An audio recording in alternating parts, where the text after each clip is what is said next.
Gentlemen,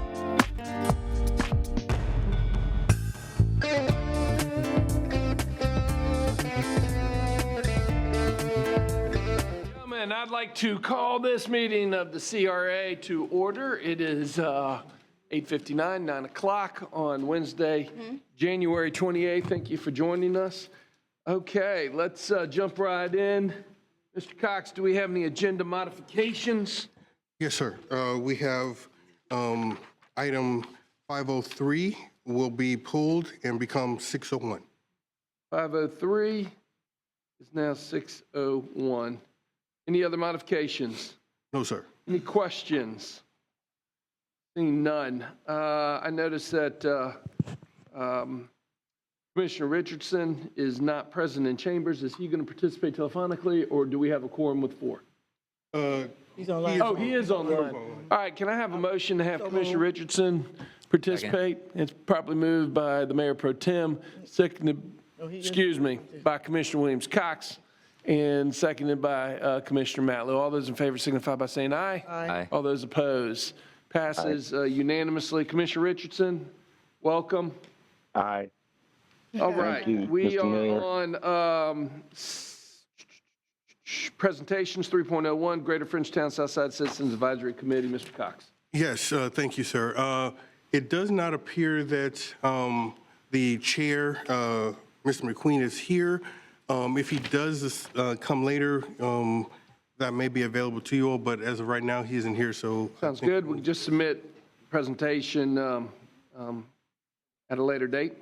All right, we are on public comment on agenda items. How many public speakers do we have? With that, I would say it appears as though three. 3 speakers. Let's move forward. Name and address for the record, and you have 3 minutes. And the clerk will let you know when you're at 30 seconds. Okay, thank you. The first speaker card that we have is Sam Varn, followed behind Mr. Kayla Norris Barber. Name and address for the record. You have 3 minutes. The light on the podium is going to go from green to amber yellow to red, at which time please conclude your comments. Good morning. Good morning. For the record, I am Sam, not Fred Barn. I am the younger, smarter, better-looking brother. Want to get that on the record there, okay? I hope he's watching. Yeah, I hope he's watching, too. Good morning again, and thank you for allowing me to take some time to speak. My name is Sam Varn. I am part of the 2026 KCCI Catalyst team, and we're a group of volunteers working to strengthen our community connections, support local businesses, and help neighborhoods thrive. I think you're all familiar with KCCI. But I want to be clear from the start, this project is more than about just murals. It's about supporting the Southside CRA's goals that are already established of beautification, economic activity, and community pride. And the area already has a lot going for it. I think you all know where it is, Somo Walls down on South Monroe Street. There are existing businesses, foot traffic, creative energy, all already going on in that area. This project builds on that by creating a connected mural corridor that is visible, welcoming, and is meant to be experienced as a public space. That's all very important in our goals here. The location sits next to the South City neighborhood and within the Monroe-Adams corridor, both of which already have plans that call for a stronger identity and public-facing improvements. The project directly answers that call by reducing the look of blight, bringing new life to an underused space, and then doing that in a positive, community-driven way. But I want to clear up some misinformation that I believe is circulating out there, and this is really very important. There are claims that this funding could go directly to the developer. That is not true at all.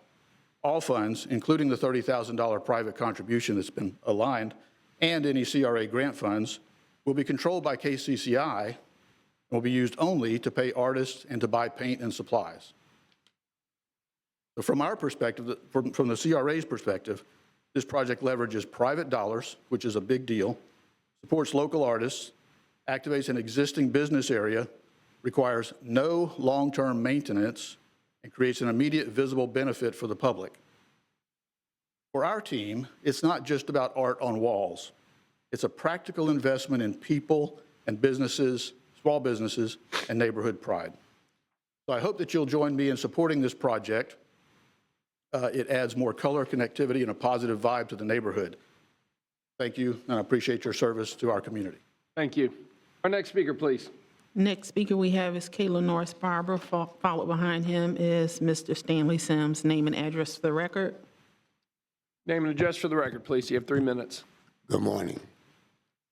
Kayla Norris Barber, 527 West Brevard Street. The Frenchtown CRA district was created in 2000. 26 years later, Frenchtown looks relatively the same, except for the proliferation of student housing. In practice, it has never been the Frenchtown CRA. Let's face it, it's been the Gain Street CRA. Now it's the SOMO CRA. CRA for the Frenchtown Southside District sunsets in 38. It's past time that we focus on Frenchtown.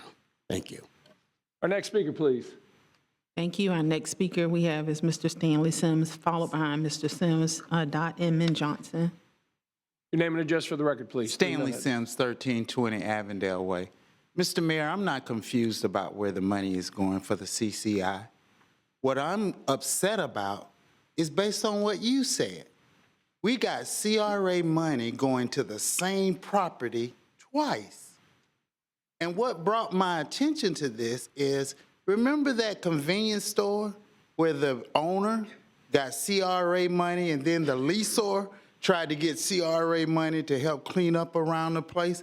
You yourself said, I'm concerned that one property, not person, not the entity, but one property is getting CRA money twice. My other issue of concern, Mayor, they have already gotten SOMO Walls, and I love KCCI, but SOMO Walls have already gotten $750 of CRA money. And in that $750,000, they were supposed to already have murals down there that they've already been paid for, and they're not down there. 20.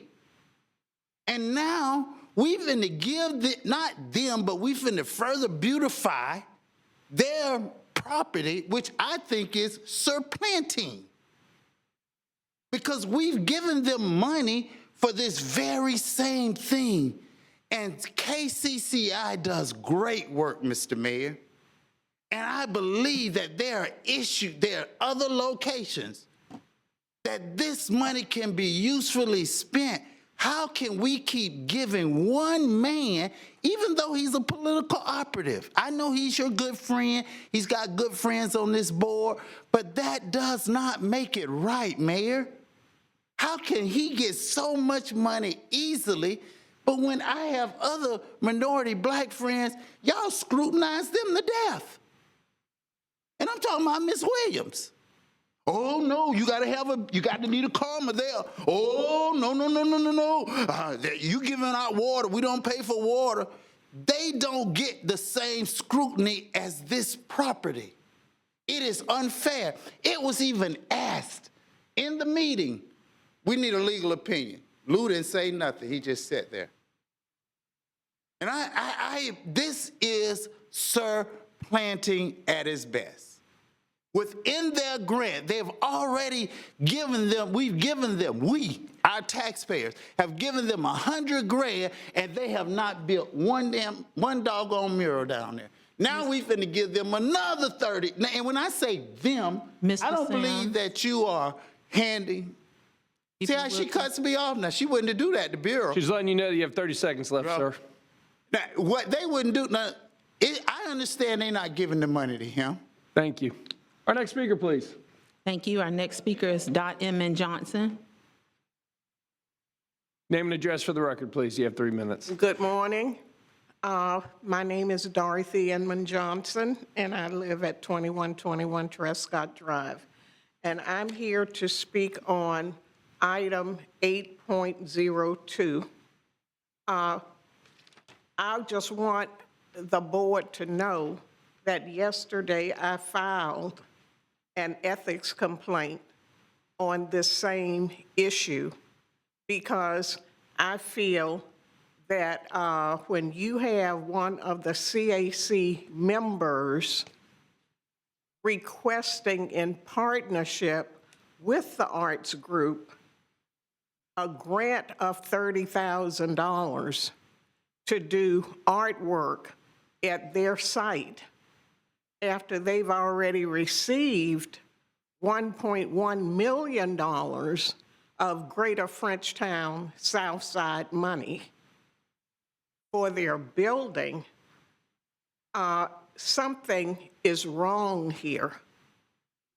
That person cannot just usurp all of the money set aside for South City, Frenchtown, Bond, Providence, really communities that need these redevelopment activities to improve their property values and pump more money into continuous improvements in those areas, while we are pouring money into this one business.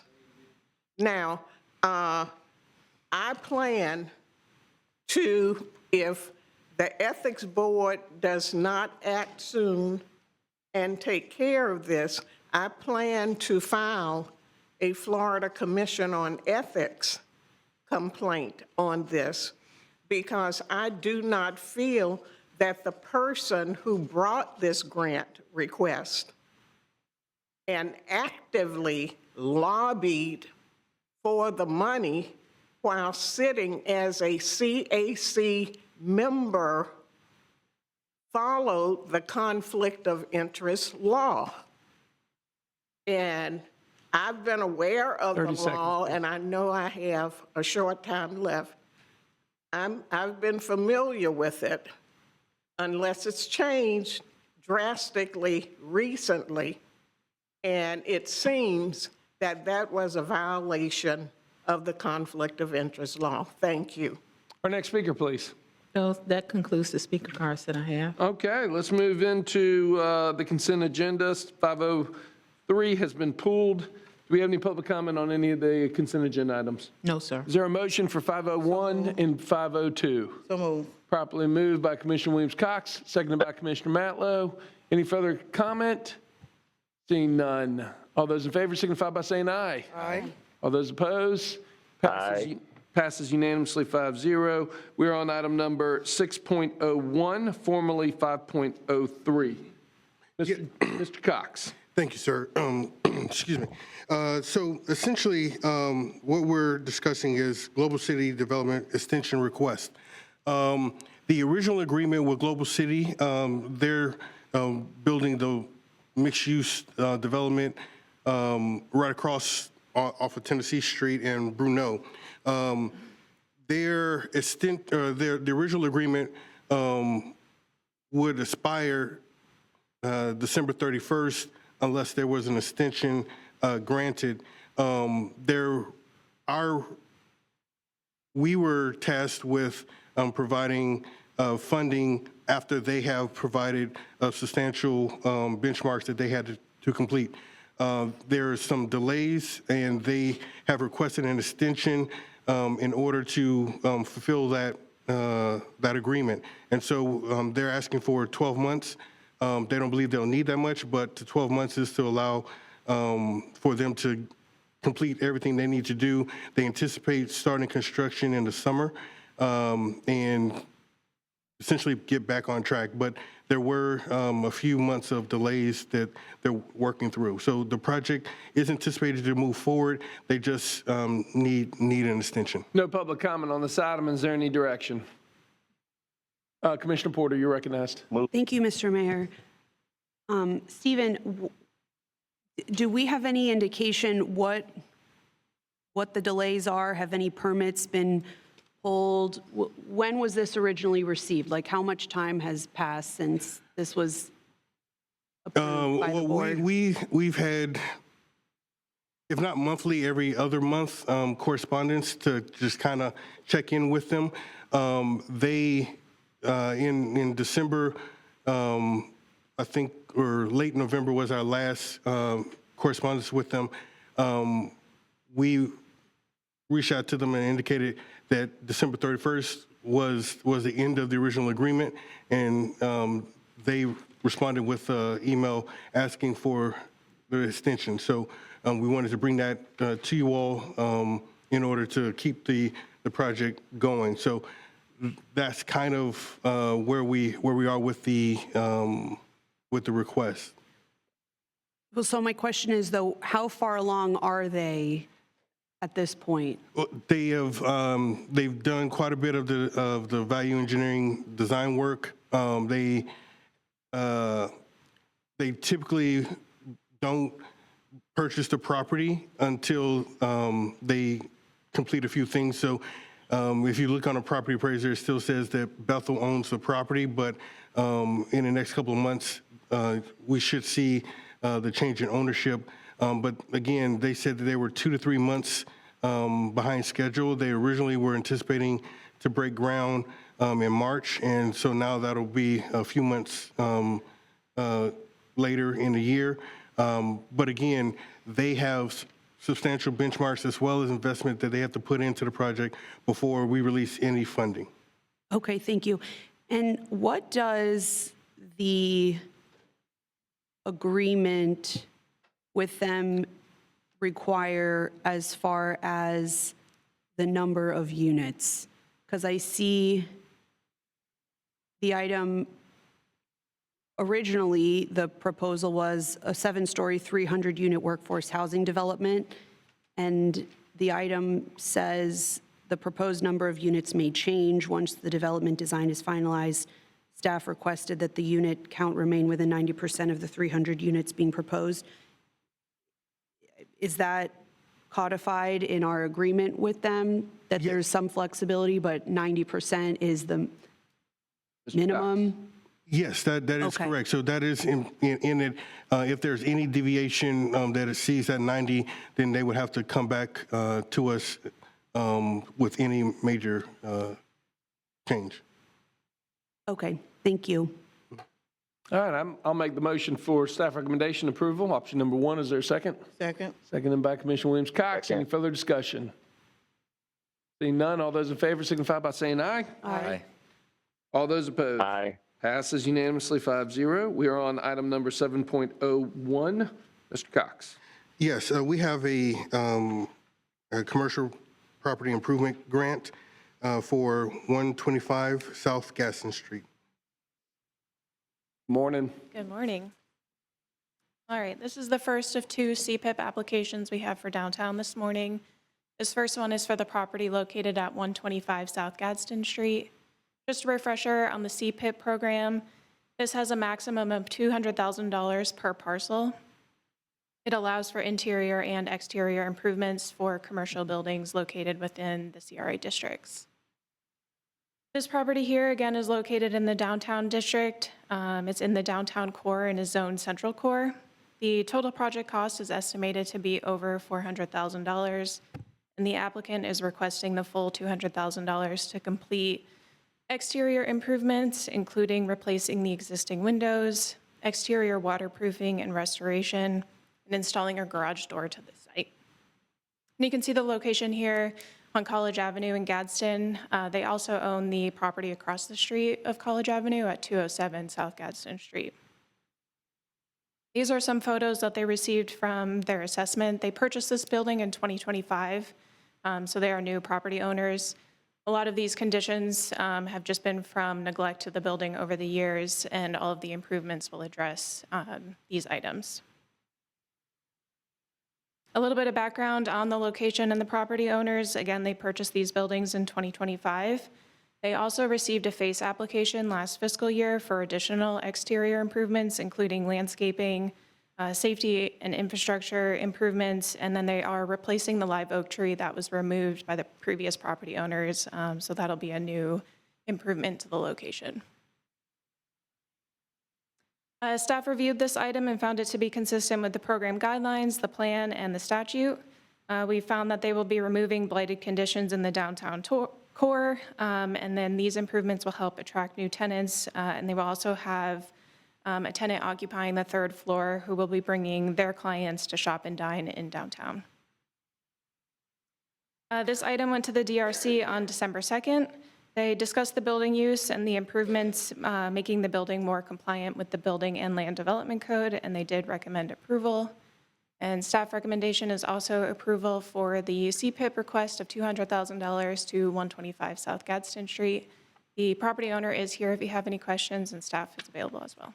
Thank you. I'll make the motion for option number 1, staff recommendation. Is there a second? Second. Seconded by Commissioner Williams-Cox. Any questions, comments? Commissioner Porter? Thank you, Mr. Mayor. And I plan to support this project.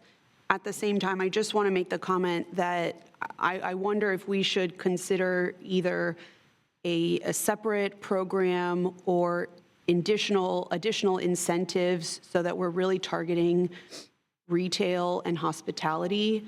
Offices are important and they bring business to our downtown, but we obviously want businesses for those people in the offices to come to. So I think that's something that we could explore further incentivizing, and that would provide, I think, a greater public good down the line. But I do support this project. But on that note, I wanted to make that comment. Thank you, Mr. Mayor. Excellent point. I agree with you. It's my understanding that Downtown Improvement Authority is currently working on some ideas to bring before the commission and the CRA. Is that correct, Commissioner Matlow? On what she's talking about? Yeah. Further incentivizing to be able to bring more retail downtown. Isn't that part of it's the? always part of it. Yeah, it's part of the mission. And, Yeah. and if I may. Sure, Commissioner Matlow. And I agree with you, Commissioner Porter. I think this project fits squarely into the CPIP criteria that we laid out, and it's part of the exterior functions of buildings. I've previously opposed interior work, but if there is a conversation about bonus for interior work, if it's specifically for something that creates more foot traffic, I think that is a budget conversation or a program conversation we can have in the future. Thank you, Mr. Mayor. All right. All those in favor of the motion on the table signify by saying aye. Aye. All those opposed? Aye. Passes unanimously 5-0. Item number 7.02, Mr. Cox. Yes, sir. So we have a commercial property improvement program for 212 South Monroe.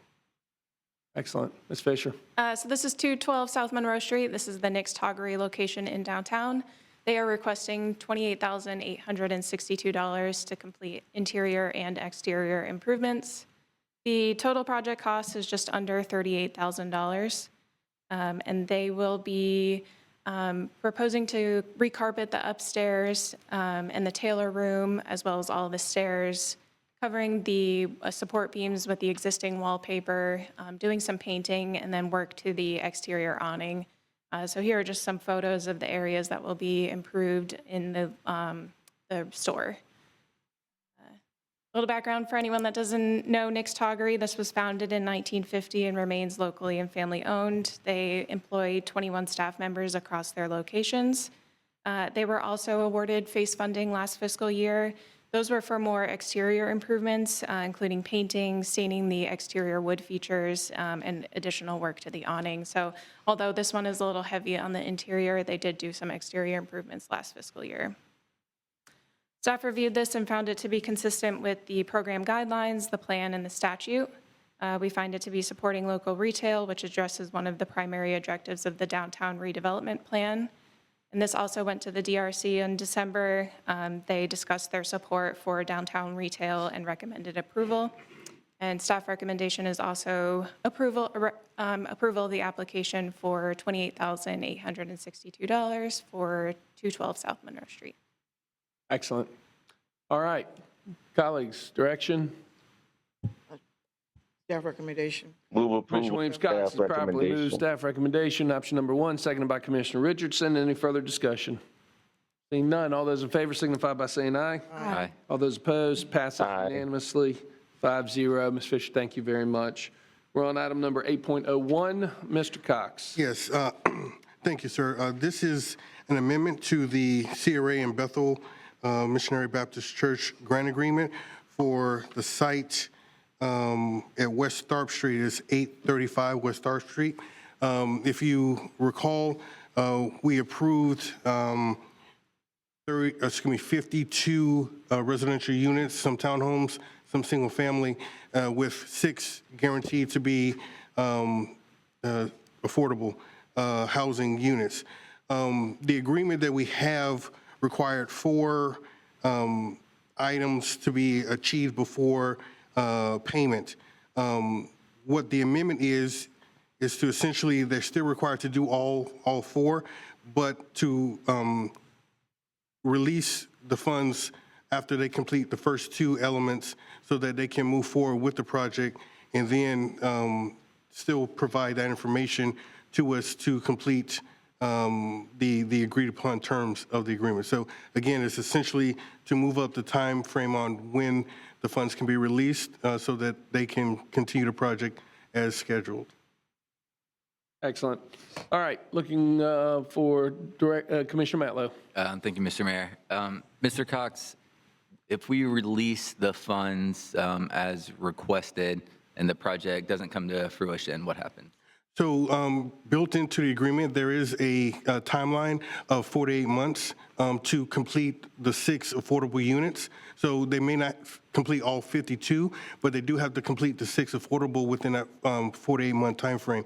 If they do not, then there is essentially, they're required to pay us back. Clawback provision. Right, and so that is kind of the long-term, make sure that they complete the project as agreed upon. Okay, so we're not at risk of funding something without seeing the completion of. Correct. All this? Okay, And we do have that provision to claw it back. okay. I'll move acceptance. Properly moved by Commissioner Matlow. Second. Seconded by Commissioner Williams-Cox. Any further discussion? Commissioner Porter. Thank you, Mr. Mayor. So have we done this before? Released funds ahead of schedule when there's not really much to show for this project quite yet?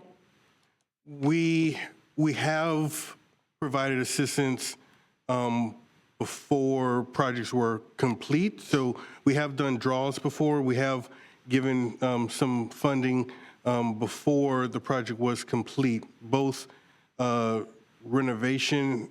I'm trying to think if there might have been a new construction, but primarily renovation. We have done draws to assist with getting the project complete. Okay, so, and what, can you just give me a little bit more background on, are we behind schedule? Because the original agreement was always that the funds would be dispersed after the fact. Yes, well, so the funds were originally there's a restrictive covenant that would need to be recorded, as well as a environmental management permit that needed to be completed prior to any funds being dispersed. Right. The intent of the agreement between Bethel and the CRA was that we help with the engineering, environmental, and architectural services. But those last 2, the environmental permit as well as the restrictive covenant, those can only be done after all of the infrastructure has been put in, all of the vertical infrastructure, which isn't for, another year or 2. And so they need to, that wasn't the intent to wait for construction to start before they were paid. And so we're amending their language to make sure that once the work is done, the funds can be released, and they still have to move forward with the project, but the funds have been released so they can pay their contractors and move forward. Commissioner Porter. Okay, so was it a problem with how we designed the agreement? Yes. So again, we were trying to ensure that they stayed on track and complete the project in the time frame that we allotted. We did not anticipate that all of the infrastructure would have to be constructed first. And so that's what has caused the issue for the applicant to be able to move forward with the project, is they need these funds released so they can satisfy their responsibilities for the engineering and architecture so they can move forward. So essentially, if these funds are released, they can move forward and get back on track. Okay, thank you. Okay, all those in favor of the motion on the table signify by saying aye. Aye. All those opposed? Aye. Passes unanimously 5-0. We're on 8.02, Mr. Cox. Yes, so we have a proposal for you all to consider from the KCCI group. This is Southside Public Art Initiative. Good morning, Mayor. Good morning, Commissioners. Thank you for the opportunity to be here. I also want to thank our Catalyst team members who took off work to come be here, and then also former City Commissioner Nancy Miller for being here. And I want to thank the CRA staff. for Betsy, your- let me pause real quick. Do we have a staff presentation or? Just, we can Just answer any me. questions, but it is Ms. Well, they're the applicant, just like the other applicants that are here to answer your question. Do we have a staff presentation on this particular item? No, sir. Okay. Okay. Ms. Couch, I have a presentation. I understand usually we have a staff presentation and then we have comment, which we took earlier by KCCI members, but Understand. please proceed. We are here to talk about the opportunity to create Leon County's largest public mural. KCCI has thus far raised $30,000, and we are asking the commission today to follow the CRA staff recommendation to provide matching $30,000 in funds so that we can pay professional local artists to help bring our vision to reality. This also was unanimously approved at the Southside CRA's Citizen Advisory Committee that we presented to in January. So I'll go quickly because I know you understand what KCCI is, but KCCI's work is powered by our volunteers that we call community catalysts. They work each year to volunteering their time to bring innovative projects forward. And our projects work in terms of enhancing place and providing economic uplifts and economic opportunities for a variety of areas. And in fact, our trackable economic impact thus far is close to $1 billion. KCCI is a nonprofit, which I'm executive director of, and we are funded by local businesses, local individuals, and institutions that believe in the power of citizen-driven placemaking. Our past Catalyst teams have done a variety of popular public spaces and places that unite everyone and bring a lot of different groups together. So ultimately, what happens after our citizen engagement processes is people feel very connected to our projects, and then they also feel very passionate. And just from doing this for a long time, I think that leads to why our projects are such a success. And here's a sampling.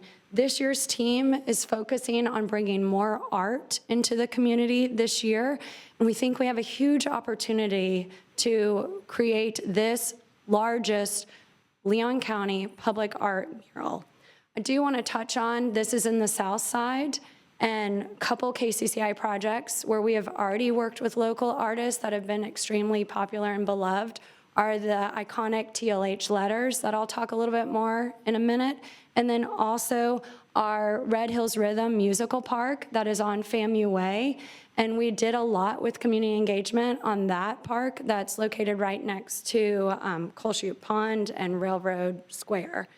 What we are proposing for today is that we create a block-long, professionally curated, 2,700 square foot outdoor art installation.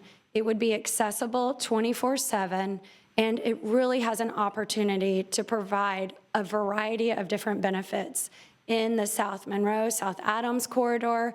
It supports plans that were in the South City neighborhood goals. And of course, while we're here today, is it checks the boxes for a lot of the items in the South Side and Frenchtown CRA's plans and their actionable items. Location is important, and I want to talk a little bit about location, because as you all know, the fact is KCCI could go and implement projects anywhere in the community. But but we felt it was really important to do something in this area because there is a massive opportunity for connectivity. So what you see on the map is a lot of the existing local artwork already. And what it does beautifully is it tells our community story. The downside is not many people are aware of it. So of course you'll see one of KCCI's projects, the TLH letters, but the star indicates the site, and it's actually closer to Monroe Street right there, but where this huge, massive draw of a mural will be located.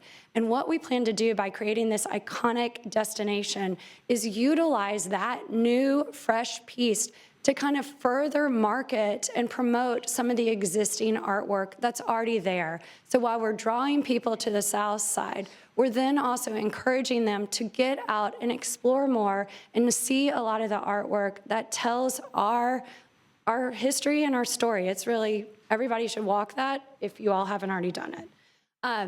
So that goes a little bit about the location. The other thing, and I don't have a slide for this, is I really believe the location is also about economic impact and activation. We have a lot of history of doing projects that have worked in terms of providing economic impact and further activation, and also branding and being beautiful to look at. But I wanted to give y'all two other examples. One is in Cincinnati. Cities across the United States and in Europe have realized that murals are a very cost-effective way to provide a huge economic uplift. So in Cincinnati, they started with a project similar to this, and now it is one of their deciding factors. And I want to get these numbers right. They have more than 300 murals across their city. They also have more than 55 in one historic district alone. And what they told me is that that has become a defining feature of Cincinnati. It has helped reduce crime, it has brought in more foot traffic, and it has created this vibrant ecosystem of supporting galleries, restaurants, entertainment districts. Also, we've seen the success with our TLH letters. Our KCCI team that worked on that was very strategic in the location, because we knew that area needed something to go in there and further activate it. And what you have seen is once we put the letters in that location, so we took an iconic art piece and we used it as an activation tool. We put them in, and then now, since then, you've seen small businesses pop up. You've seen better connectivity between FAMU and Cascades Park, between the south side and downtown. You see more walkable visitors. There's actually a counter right next to it if you ever question how many people have gone by there. And it did exactly what we knew they would do, and we were able to do that in a similar model of what we're recommending today. There are so many cities that have seen a positive economic impact from public art. And we have raised $30,000 already to kind of bring this vision forward. And what we are asking you all to do today is to support the staff recommendation and to support the Southside CRA's Advisory Committee's recommendation to provide $30,000 in matching funds that can go to pay professional local artists. If you look at this picture, you will notice it is a very specialized material. It's corrugated metal. We're fortunate in Tallahassee to have a vibrant artistic community, and we have a variety of professional muralists and local art that are local artists that have the expertise needed to fully execute the vision we're envisioning. The impact that we can do, this is also another KCCI project, the impact that we can do on this with this project is huge. We know it will increase visibility and branding and all these great things that are already mentioned in all your variety of plans for this area of town, for this community. And it will further support economic activation. But what I really like about this is I know we can do this the right way through citizen engagement so that we're able to provide a placemaking and economic uplift, but by also maintaining the culture and the vibe and the sense of place that it already is existing in this part, the south side of Tallahassee. we do have a long-standing history of leading grassroots, citizen-driven projects. We've worked with a variety of artists since 2007 and since 2011, since I've been involved. And that is truly because of the citizen engagement, which is a core of our KCCI principles. That's what makes our project so beloved. Our team already has a ton of really good ideas. Honestly, speaking at the Southside Citizen Advisory Committee, we left that meeting with even more ideas. So here's a few examples. We already are planning to go into the local area schools. We're scheduled to be in Bond, and we're scheduled to be in Pineview in February. And what we do there is we will get the children's feedback. We've already created a little graphic of what would they want to see on this mural. We did this successfully with Red Hills Rhythm. Then we take those ideas and we work to integrate them in with the artwork.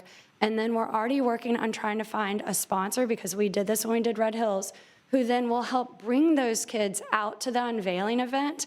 And it's this amazing full circle moment that those kids who live in the neighborhood are able to remember for their entire life. So not only are we educating them on different career paths and different opportunities, but we're able to show them you can be engaged in government, you can be engaged in improving your community, and this is how it works. That's something they leave with forever. We have other ideas, like tabling is Ms. always. Couch, Yes. we're going to bring this in for Okay. Landon real quick. So we have a ton of ideas I can talk about more if y'all want to hear, but that is always a big part of our process is citizen engagement. Couple of questions real quick. And then our ask. KCCI is the applicant, correct? Correct. Is it a joint application, or are you solely the applicant? We are solely the applicant. But The it is land- located at Cascade, at SOMO on property. Correct. KCCI is the nonprofit applicant. The location we're choosing for this project is in the South Side. And it's a $30,000 request, Correct. and that's a matching? Yes, we already have that funds committed, and they're ready to write us a check. You have a process to select artists, Yes, we have a call for artists. and that has been a successful process in past attempts as well? Absolutely. We have done successful call for artists with Art of the Box, which has nearly 100 public artworks all throughout our county. We've done it through Art on Fire, which are very fun painted fire hydrants. We did our successful call for artists with the artistic crosswalks. We've done it through different murals. We have lots of experience with this. 100% of the funding goes to the artist? Yes, 100% of the CRA funds we are asking will go to support local artists. All right, you want to close and comment real quick, and then we're going to get into discussion? I would encourage you all to support this. I think working together, that is how we make these projects so impactful.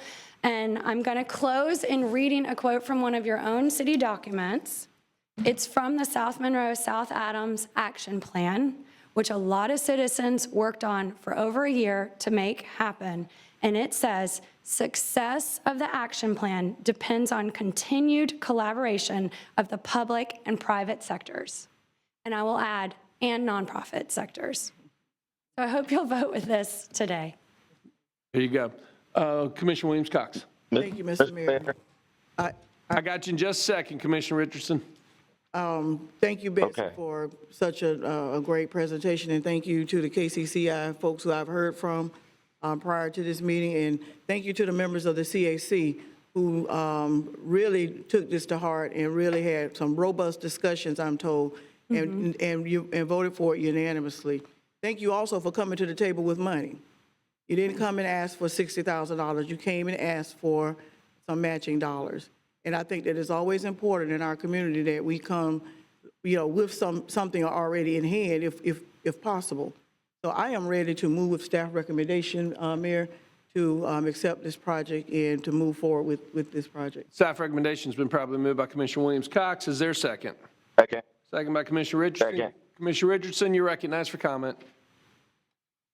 Thank you, Mr. Mayor. I think this will be an excellent opportunity for the south side of Tallahassee, where I have lived now for the past 30 years. And I haven't seen this kind of investment in that area of town during the time that I've been there. The question that I have, and Mr. Mayor, I don't know if Mr. Cox would be the most appropriate person to answer, or Ms. Ms. Couch. Or Betsy. Yeah. Ms. Couch, I'm sorry.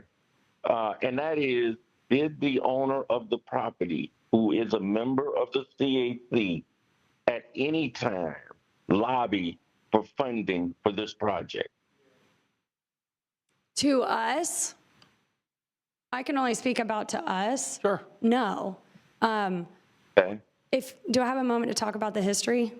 I think we're Okay. good, but it Okay, was a so no. collaborative effort between the two. Because I can explain how we got to this. I got to this point in the community with our desire of wanting more public art in Tallahassee right now. Okay. Commissioner Richardson, you got the floor.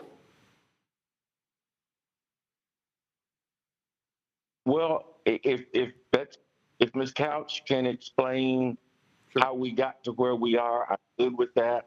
I heard earlier someone say that the owner of the property who sits on the CAC board had lobbied for funding for this project. And so that's what I'm wanting to address is, did that person, the owner of the property, lobby for this funding? No, sir. What he did do is he recused himself during the vote. He was available for the discussion and answered questions regarding his property during that time at the CAC meeting. Okay, thank you, Mr. Mayor. That's what I wanted to correct, because that was my understanding as well, is that he recused himself and did not involve himself in the discussion except when he was asked questions about his property. I think this is a wonderful project, and I support it 100%. Thank you, Mr. Mayor. Excellent. All right, open it up for other discussion, comments. There's a motion on the table with a second for approval. Commissioner Matlow. Thank you, Mr. Mayor. Let's see. First off, thank you to KCCI and the whole team for putting this together. I have no doubt that everything KCCI does brings tremendous value to our community. I have struggled with this item for completely separate reasons, Mr. Cox, and that's, I've followed the Soma Walls project since I've been on the CRA board, since our first vote, and I believe 2019. And since 2019, I've seen six to eight iterations of this project between the CRA and Blueprint, and every iteration that we've seen, the walls were included. It was the focal point of the entire project, being titled Soma Walls. In 2019, the developer made reference to Wynwood Walls. The whole concept of Soma Walls was to be an artistic attraction. And in our first vote, there was a $100,000 line item to pay for artists and an organization to paint the 20 walls that were constructed. And today it seems we didn't fulfill what they were already obligated to do for this project. And looking at the development agreement, it doesn't include painting the walls specifically, but it does require building 20 artistic walls. And as of now, 20 artistic walls have not been built. Can you speak to how we fell short of what we were told what was being built to the CRA and to Blueprint? Mr. Cox? Thank you, sir. To my understanding, there were some challenges with the cost of constructing the walls. By the time the project received additional funding, it grew in size and scale and a larger price tag. Budget-wise, it was not cost-effective to build walls. My understanding is it would have required tearing up some of the additional work that had been done as far as sidewalks to build the foundation to support the walls. And so the owner went to the city to see if they could come up with a different solution. The shipping containers were that solution. It's more sustainable, more cost-effective, and so that's the direction that the owner decided to go in. And again, the city did approve the installation of the shipping containers on site. And who approved the contract change from 20 walls to 8 stacks of shipping containers? That wasn't.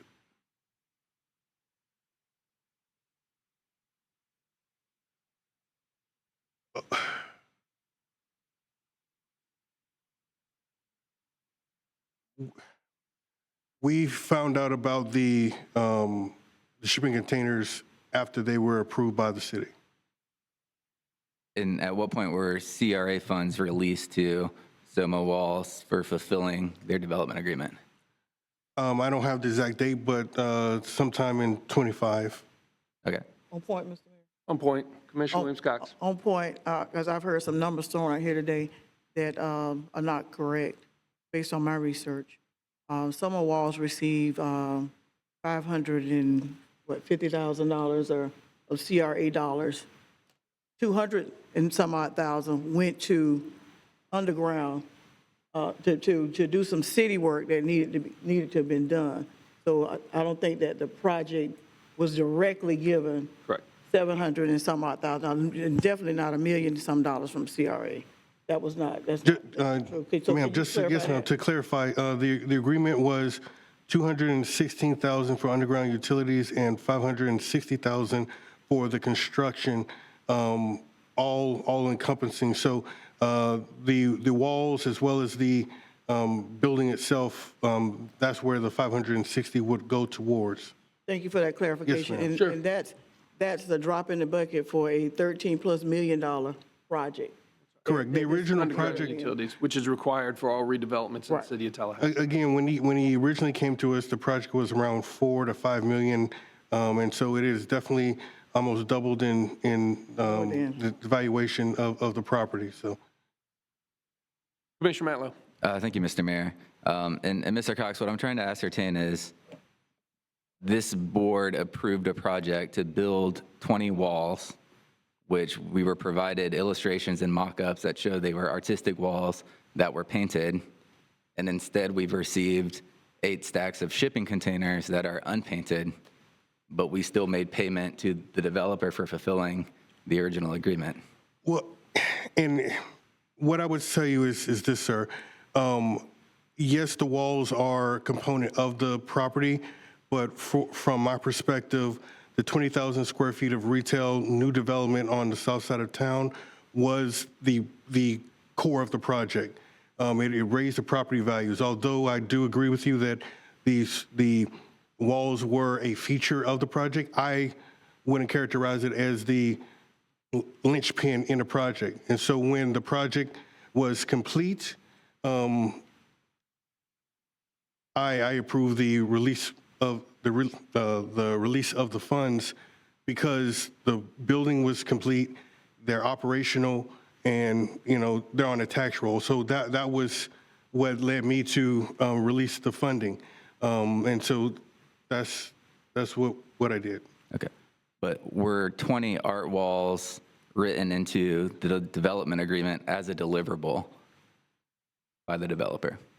Mr. Mayor. On point. On point, and I'd like to speak directly to to Board Member Matlow. I'm not understanding, we're talking about a piece of property that went from paying like $5,000 in taxes to paying $111,000 in taxes. Yeah. That's going to come back to the CRA. We're talking about 20 walls that may or may not have occurred. This whole block has been taken down and transformed. But that shouldn't have anything to do with what KCCI is asking for here today. If you have an issue with what happened with the contract or the building of the building, that building has been there in operation in all these months. That's something to take up, in my opinion, to take up there. That's not KCCI's fault. KCCI is here trying to ask for $30,000 so they can get started on a project. And if we want to dig into the contract with Somo Walls or what have you, I think that should be for another time, and have taken a briefing with Mr. Cox and perhaps the legal office, you can dig into all of that and figure out when these things happen and all of that. But today, I think we need to focus on what KCCI has asked us to do for this beautiful project, and let's not make it an ugly thing, because if they had asked to do this somewhere else, there'd be no problem. We did the Bicentennial Park right here, no problem.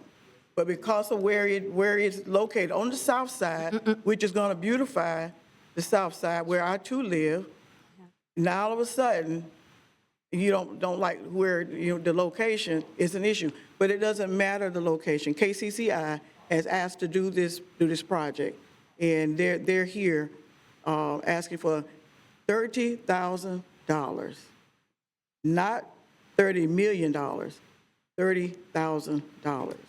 So I'm hoping that we won't turn this into a Who Shot John in 2020 for a $30,000 project that they need to get started on. Back to Commissioner Matlow. Thank you, Mr. Mayor.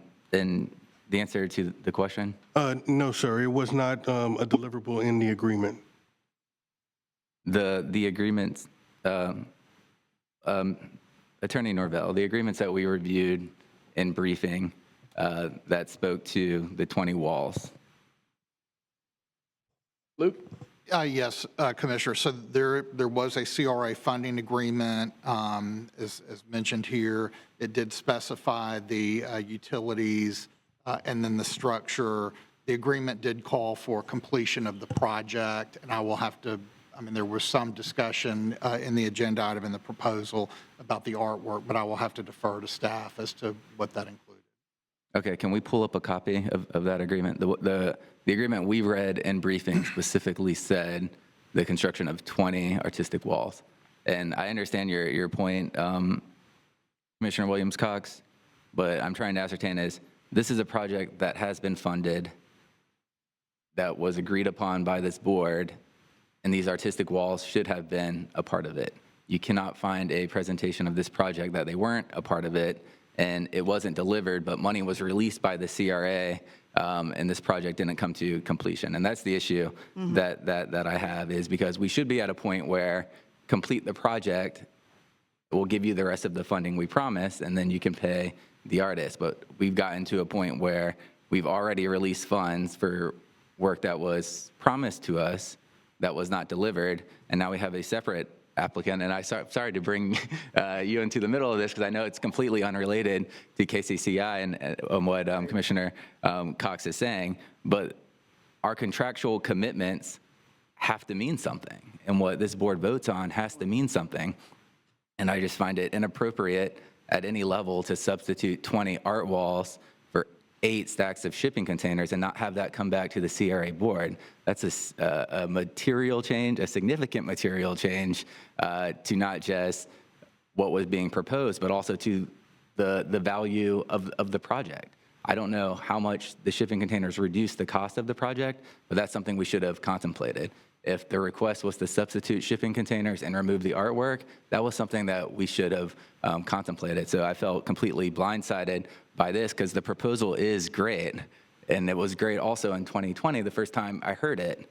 And that's what I'm struggling with on this. And I wanted to get to the bottom of the contractual obligations, because it seems like we've released funds without having the project the CRA board voted on come to fruition. And I have a problem with that. I think regardless of where we vote today, I believe they're going to move forward with this project. I believe it's part of their vision for their property.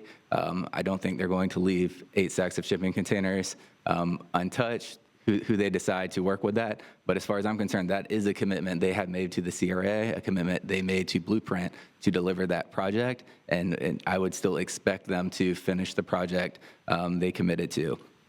And then on a second note, I would just say, it's a beautiful site. It's a beautiful project. Somo Walls did a great job of redeveloping that block. It hit all the benchmarks of removing blight, and I think this is will be a great added feature to it. And I also hear our other neighbors who cry out and say, we want something coming over here as well. So those are my general thoughts. Thank you, Mr. Mayor. Excellent. And I am going to bifurcate the two issues. Attorney Norvell, if you'll please get with Commissioner Matlow in regards to the contract, and if there is a breaching contract, which, for the record, I do not believe there is, and you believe that that needs to come back before the CRA, please bring it back.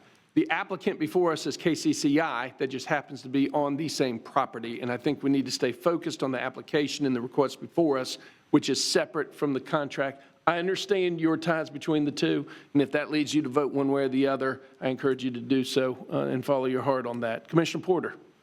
Thank you, Mr. Mayor.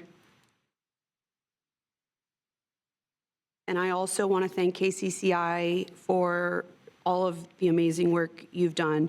Placemaking is one of the things that first engaged me in local government, civic engagement, and I think it's really, really powerful, and I think KCCI really sets the standard for that in Tallahassee, and we're lucky to have you.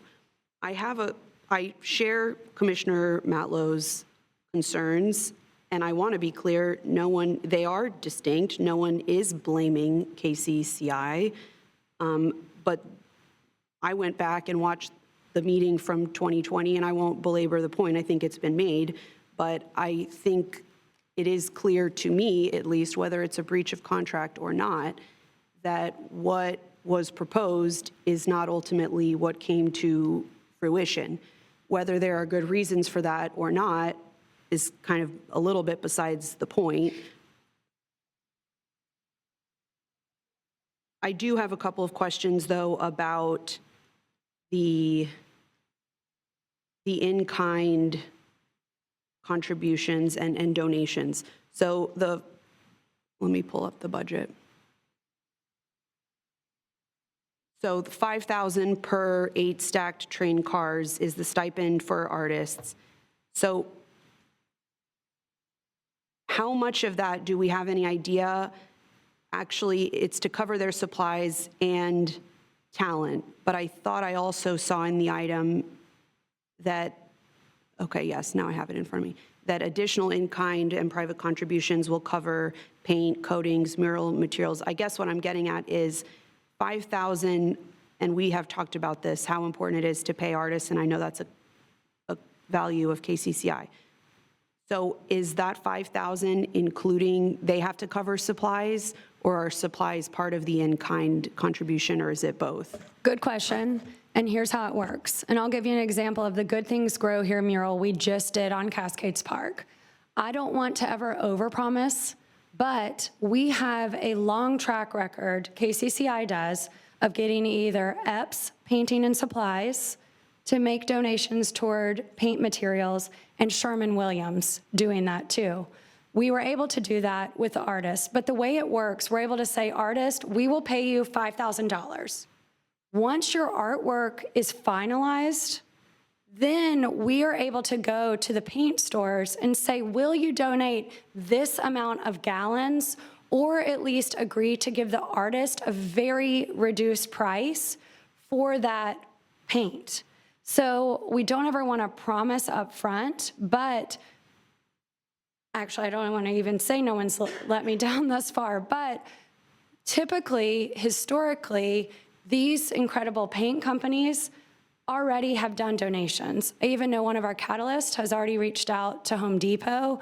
He worked there. So, you know, that's, again, kind of another example of how we work. Once we get things kind of approved, we work to see if even more partners will jump on board, because the way I look at it is if we're able to get anything donated, that is more money that goes directly into the professional local artists' pockets. And I know how hard they work. Many of them have multiple jobs. The artist we used just in September, he's also a Leon High School teacher, but he's an incredibly talented professional muralist as well. So that's kind of the commitment you get from me personally and also from our KCCI team members, is if we're able to help people along the way, we're going to do that and use pretty much every connection and every business potential opportunity to kind of make the project even more successful. Commissioner Porter. Thank you, thank you.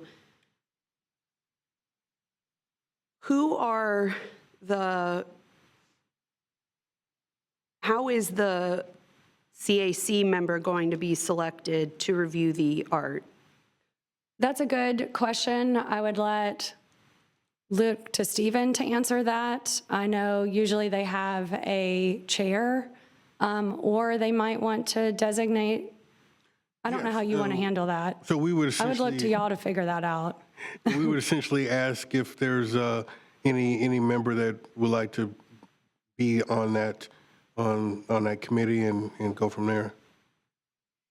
And an Okay. example of where that came from, even though it wasn't required of us, when we did Art on Fire, which did provide fire safety education in the South Side, and I know staff could talk about it a little more, but then also paid local artists to paint the hydrants, many of which are in Railroad Square.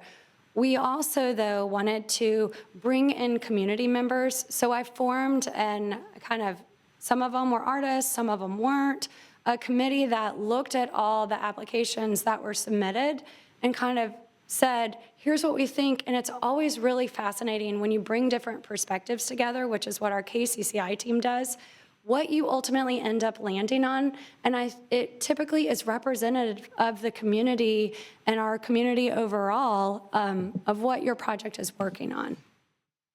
Okay, thank you. I think that's all I have for questions. One thing I do want to ask. Mr. Mayor. Hold on just a second, Commissioner Couch. Commissioner Porter still has the floor. I'm coming to you in just a second, Commissioner Richardson. I have also struggled over this item. I think it's a really beautiful project, and I think it would do what you say it would do, because I've seen it happen before in other cities and in Tallahassee. I still feel like we have not, as the CRA, received what was promised when this was proposed. So I am struggling with that. But I would like to ask my colleagues if they would consider two conditions. One, there's a guarantee right now that this remain on, the murals for 5 years at least. I think that's not a lot of time. I think that we should be asking at least for a guarantee for 20 years that there be rotating public art there. 5 years, we approved this 5 years. It's like no time, really. And I think especially if you want to build something sustainable, that would be a request that I have. I also think since KCCI is really not only the applicant and the leader here, that I would want included in whatever agreement, if this moves forward, that the property owner commit to pay KCCI before any CRA funds are dispersed, would be another request that I would have. So that's where I'm at. Thank you. Commissioner Richardson, you have the floor. Thank you, Mr. Mayor. The thing that I wanted to the board's attention, and the executive director can correct me if I'm mistaken, is that the owner, with the money that was approved for this project, for the Somo Walls project, it was a grant, but yet the owner agreed to repay a portion of that grant. Mr. Cox, is that true? Cox? I believe that is not the agreement with the CRA, but it might be the agreement with Blueprint. Correct. Sir?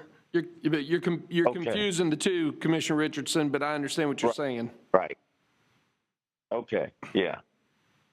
I'm sorry, I did make That's that okay. mistake. That's okay.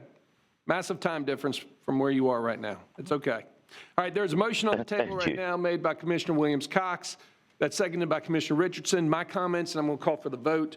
Number one, first and foremost, for the record, I am a volunteer member of the KCCI Board of Directors. Proudly support all the initiatives, as I do with everything that comes before the CRA, Blueprint, or the City of Tallahassee. Let me remind you, I do not have a conflict of interest because there is no financial benefit in my role as mayor serving on this board. Let me also remind everyone that we're conflicting the two, which was the original project that was done versus the KCCI submittal that is here today.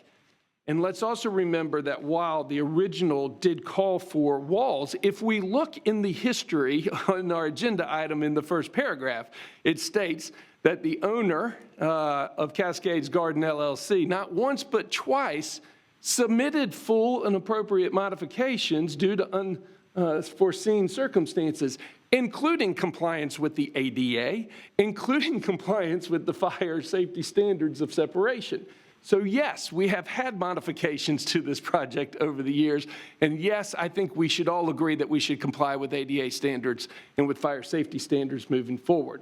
Having said that, I also feel that they have completely complied with the original intent, which was, if you look at that beautiful internationally award-winning facility that is completely wrapped in murals that just highlight South Monroe Street in the Southside District, I think it is beautifully done. I think that this application will support the continuous work that is being done down there to support the arts.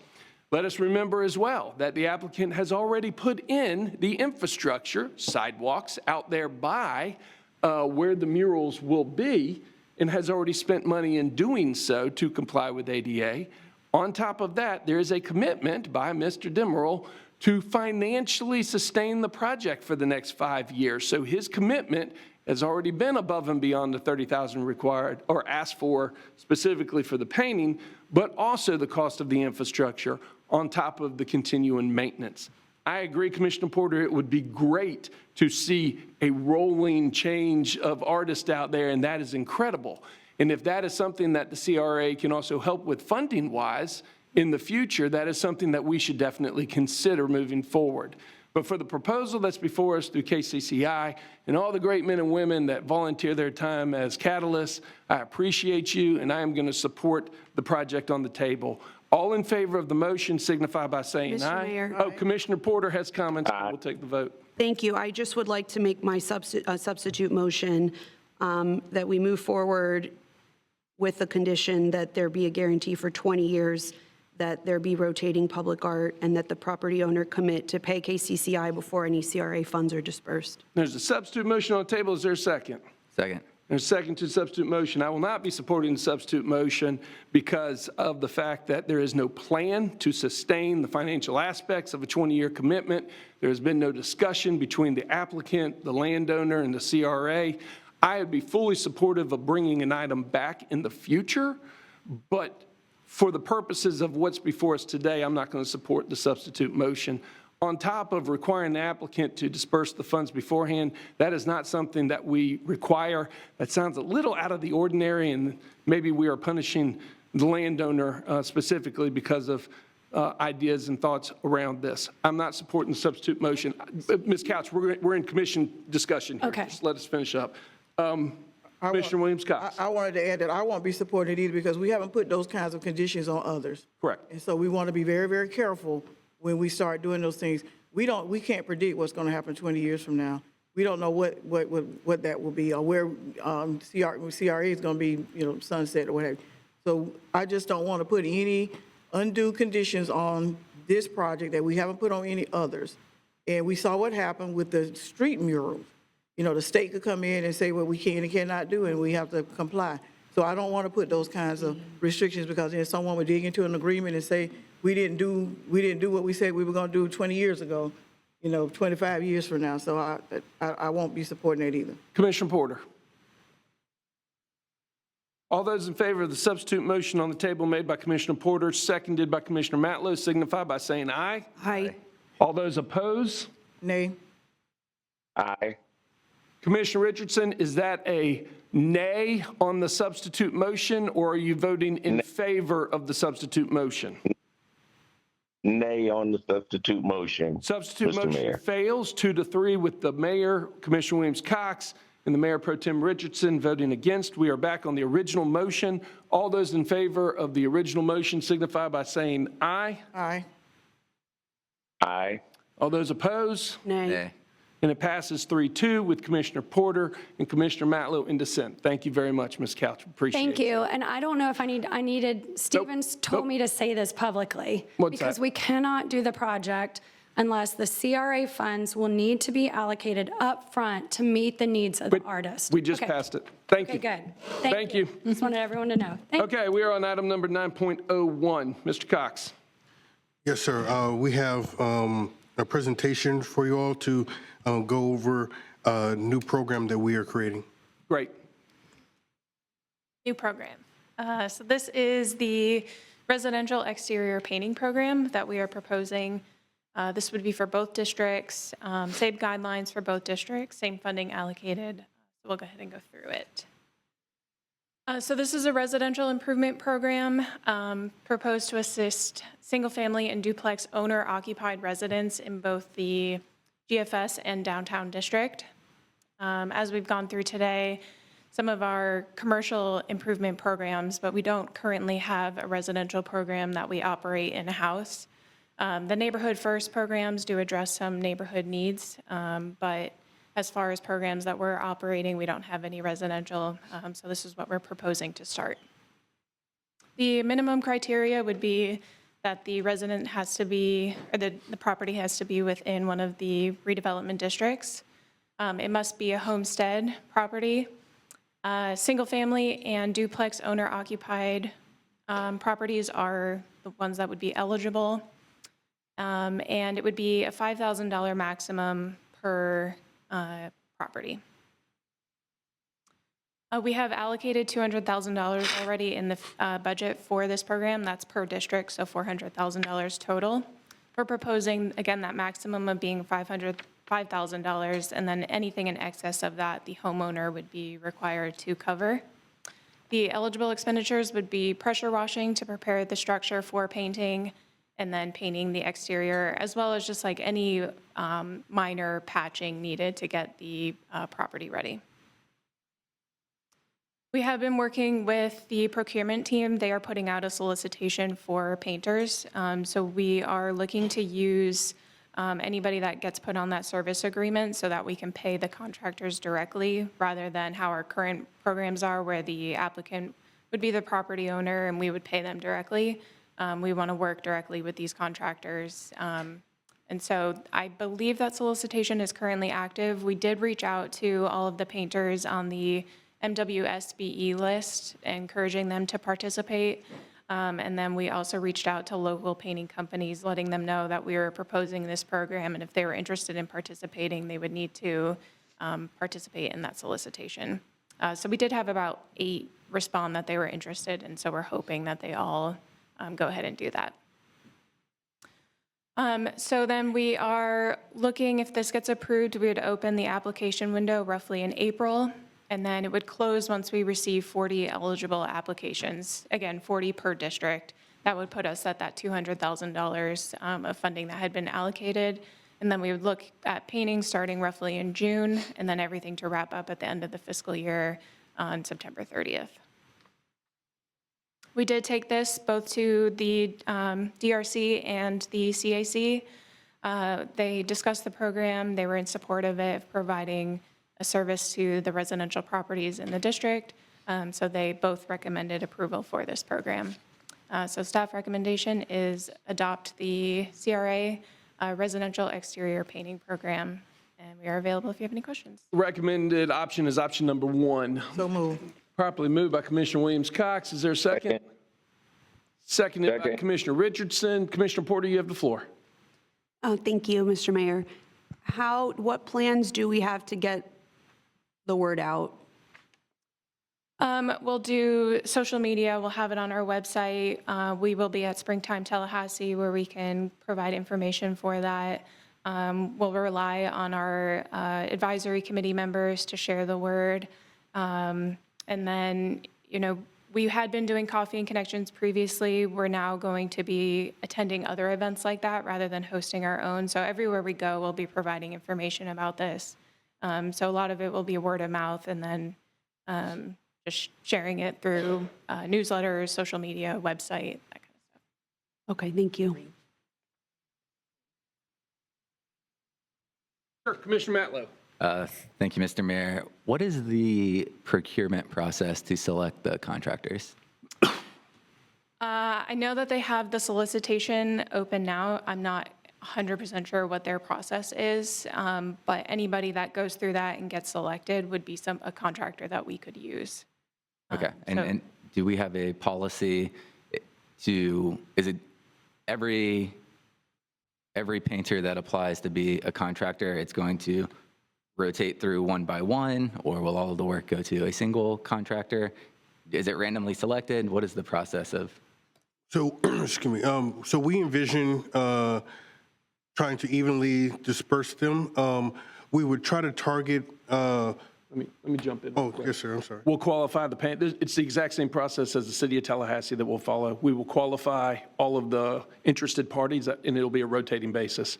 So whoever's at the top will get it, and then once they're working on that, they get to the bottom. It's just like what we do with appraisals. We qualify and certify the businesses, and it just rotates. Okay. I And mean, Lou, I'm assuming that we're following city policy on this, correct? Well, I'll defer to staff on this one. I mean, what you've described is generally the process that I understand. Traditionally, we follow city policy on this? Okay. Yes, sir. And we've been working with procurement. They're aware of this program. Sure. So, the next step, we would follow through their process on that. Okay. Well, thank you. And great program. Get your house painted. There's money available. Thank you, Mr. Mayor. It is a great program. All those in favor of the motion on the table signify by saying aye. Aye. All those opposed? Passes unanimously 5-0. 9.02, Mr. Cox. Yes, sir. We have another presentation by Ms. Fisher regarding our funding programs, revisions. Yep. So these are the existing programs, our commercial programs, FACE, CPIP, and NCAP. So fiscal year '25 is the first year that we had these programs. Overall, they were pretty successful. We received a number of applications, more than we had in our previous programs. But working through them, we identified some issues that weren't working, and then we also received feedback from either people that couldn't apply for one reason or another or had an issue while applying. So we're taking that feedback and applying them to these proposed revisions. Excellent. Any questions, comments, directions? Mr. Mayor? Sure, Commissioner Richardson. Thank you, Mr. Mayor. Just a question for staff. So this, according to the feedback that we received, this will further improve those programs? Yes, sir. Okay. Thank you, Mr. Mayor. Sure, is that a motion for staff recommendation? Yeah.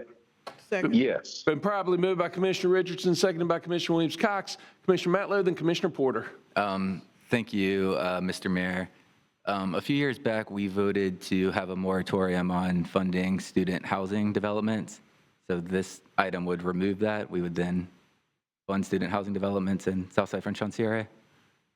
Mr. Cox. Thank you, sir. So there was discussions in both the CAC and the DRC meeting. The CAC well, excuse me, we didn't have a true definition of student housing. And so what we've done, we've leaned on the Housing Community Resilience Department. They have a certified affordable or affordable housing certification, essentially, that they go through. And so every applicant would need to go through that process if they're doing multifamily to come to us. And so if they don't receive that affordable housing certification, they would not be eligible. However, the DRC, they still wanted to see applications come to them, even though a applicant may not apply for the affordable housing certification. They still wanted to see it, although ultimately you all would decide if it was approved or not. Okay. We've seen student housing previously pretend to be market rate or just housing. And I think, to me, if you're building a unit that's primarily consisting of 4-bedroom, 4-bath, or 6-bedroom, 6-bath, whatever you call it, that is student housing. That is the intended demographic that will live in there. You're not going to find many folks moving into luxury 4-4s or 6-6s that are not in the student population. So I would propose we rethink how we define that and say large-scale projects in the Frenchtown Southside CRA that primarily consist of 4-bedroom, 4-bath, or 6-bedroom, 6-bath apartments would be ineligible. And I agree with the intent. Let's see how we can get to this. Is there a way to accomplish that through zoning and say it only applies to residential? Well, so that was part of it too, is the land development code doesn't have a separate definition or process if it's Right. student housing versus multifamily. So that's why we added this language in the NCAP program where it has to go through that affordable housing certification process with the city. So if someone's building a 4-4, but they want to go through that process and make it affordable, then that would be something that we could consider. But then the downtown, the DRC didn't want to completely eliminate projects like that, so they still want to see them come through. So that's why we have that alternate language specific for the downtown district that doesn't apply for the GFS district. So there is that difference between the two there. But as far as eliminating student housing, it's hard to do when there's not a definition for what that entails. Sure. But I agree with Commissioner Matlow, and I think in spirit, we all agree that what we're trying to do is enhance the residential program. You know, people that own their house that want to fix it up. And that we're not creating a program specifically for student housing. I understand what you're saying, and I agree with your intent, Commissioner Matlow. Okay. And I'll support the item today. I'll just reserve that if projects start coming through. And Mr. Cox, just knowing my intent and I think the board's intent of where we stand on that. Thank you, Mr. Mayor. Yeah, no, I think you're right, and let's move forward. And I think staff hears clearly what the concerns are. And so I think the process you've laid out will work for us and the intent that we all agree upon. If there's some snags, you're going to bring it back. Yep. Got it. Commissioner Porter. Thank you, Mr. Mayor. I was wondering if someone could speak to, just give a little bit more information about removing the mortgage requirement for projects over $100,000. Yeah, so that is a requirement we currently have, again, for any project over $100,000. And it had been a barrier for some people applying for our funding.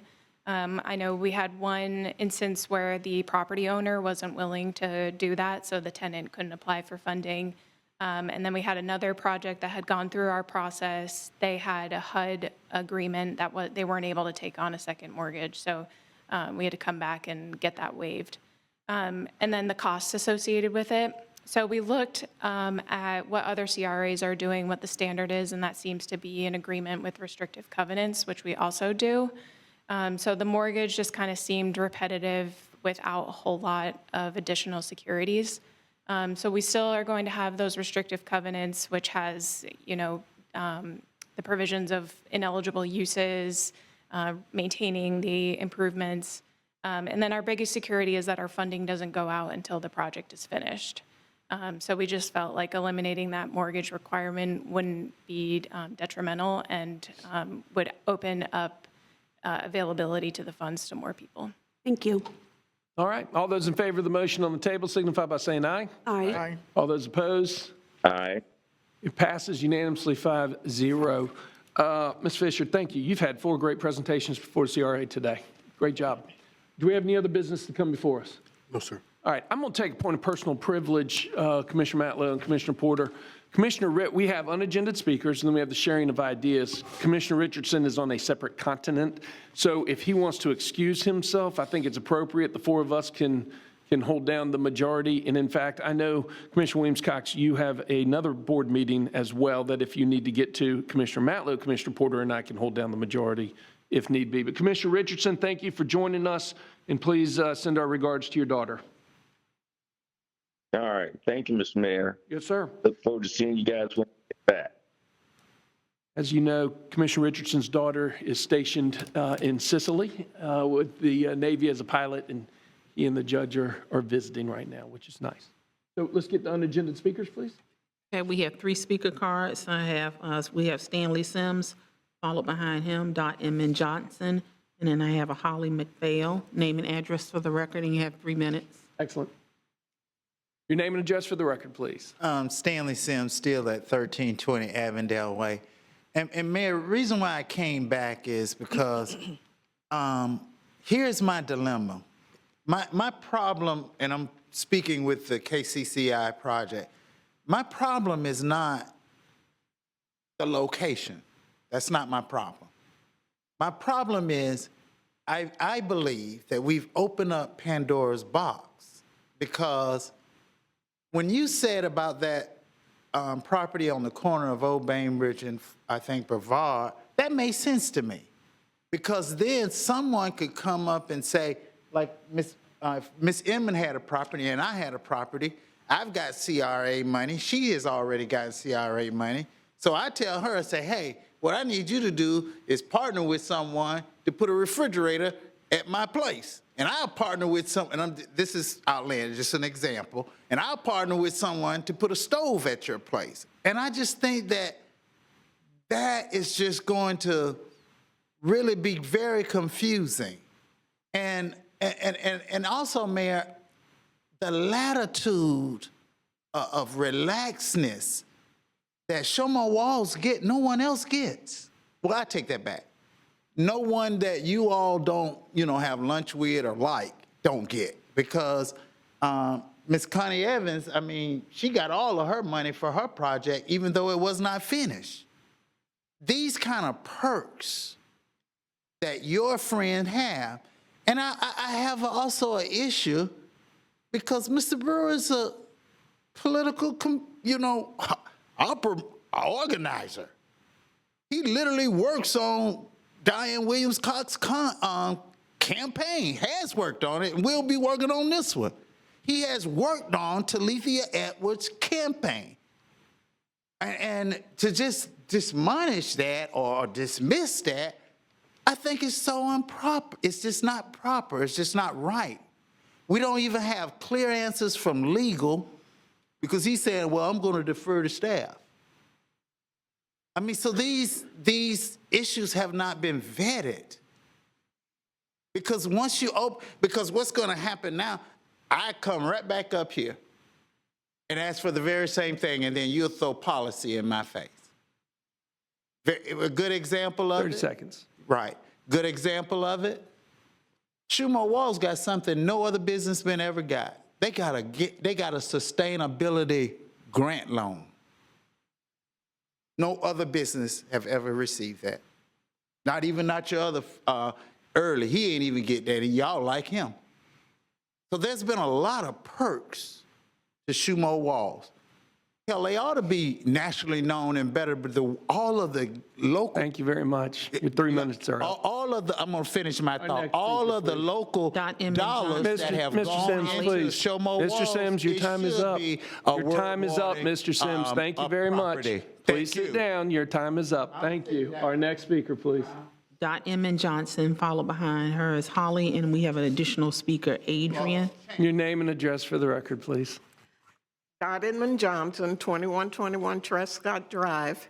I want to correct the record because the speaker on 8.02 and Mr. Cox were not completely truthful when they say that request was made only by the arts group.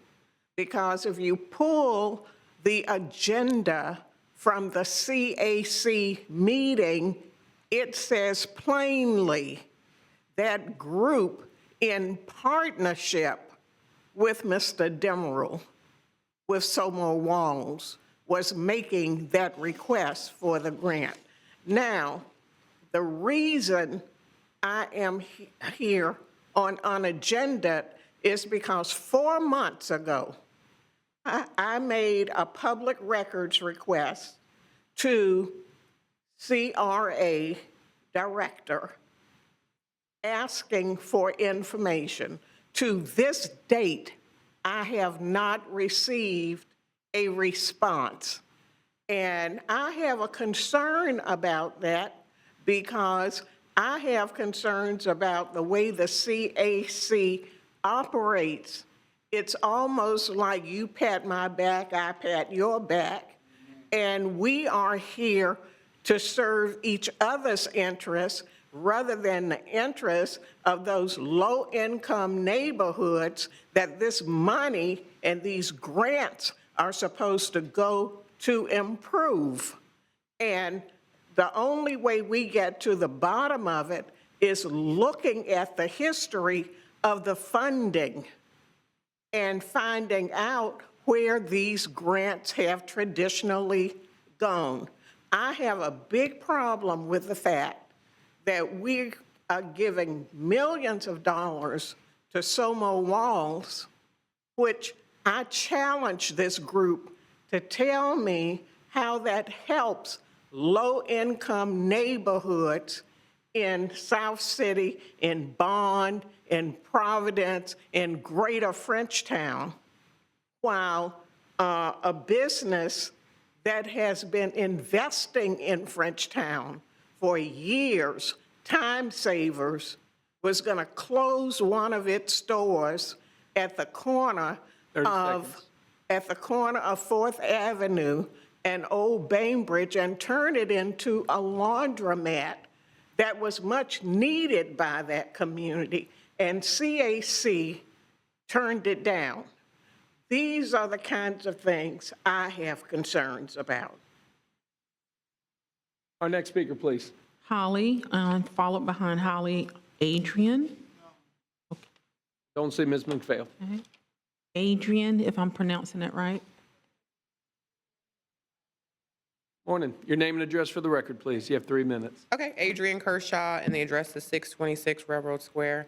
So this is my first time coming to any of the meetings here at CRA. I'm kind of familiar because I work with them in Panama City, but we opened up a nacho bar at Railroad Square, and it's owned by my 2 teenage kids and myself, and we hire teenagers to teach them entrepreneurship, et cetera, et cetera.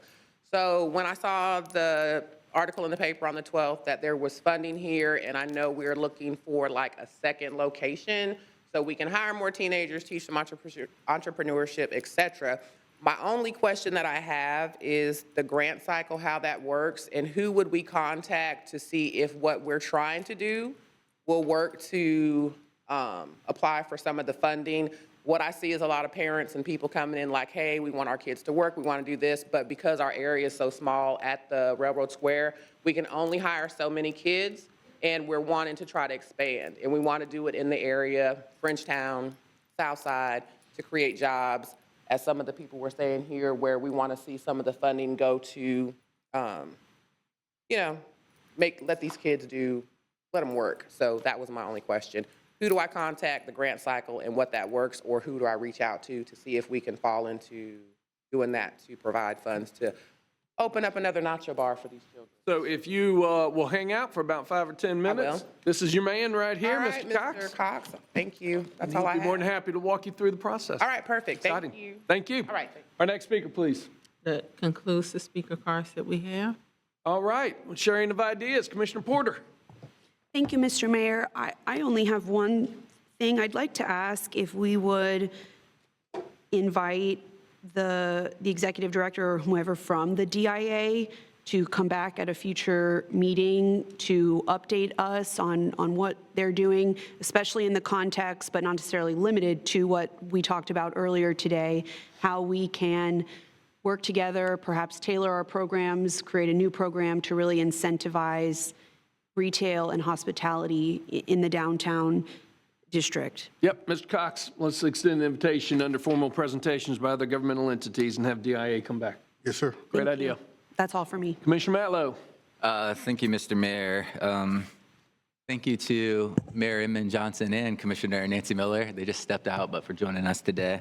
I'm sure they miss these seats when we have these heated exchanges. No, they don't.